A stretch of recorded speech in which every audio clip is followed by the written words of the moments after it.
जय श्री कृष्ण। अध्याय 8 से श्लोक संख्या 5।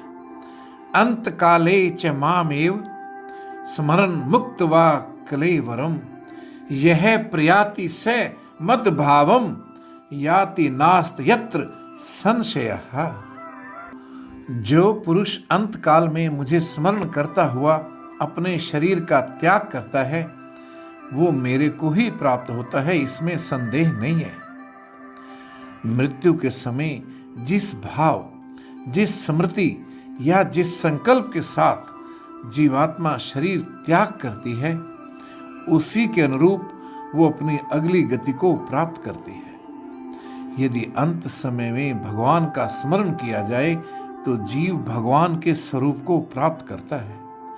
भगवान का ध्यान और उनके प्रति समर्पण अंत समय में मुक्ति का मार्ग बनता है। मित्रों, इसका अर्थ ऐसे भी ना लिया जाए कि पूरे जीवन भर जो भी करना है करो और अंत समय में भगवान को याद कर लो, बस हो गई मुक्ति। अब जिसने उम्र भर भजन स्मरण ना किया हो, ध्यान साधना ना किया हो, भगवान से सदा विमुख रहा हो, तो उसको अंत काल में भगवान का स्मरण भी कैसे हो पाएगा? क्योंकि अंत काल का तो पता ही नहीं है कि वो कब आ जाए।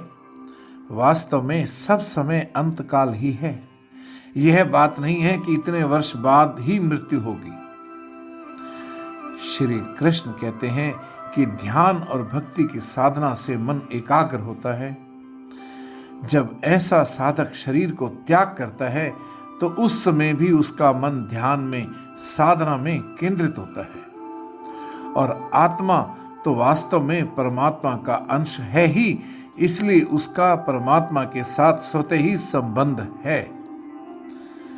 मित्रों, विद्वान लोग कहते हैं कि व्यक्ति जब मरणासन हो और अगर उसकी गीता में रुचि रही हो तो उसको गीता का 8वां अध्याय सुनाना चाहिए, क्योंकि इस अध्याय में जीव की सद्गति का वर्णन है जिससे उसको अंत में भगवान याद आते हैं।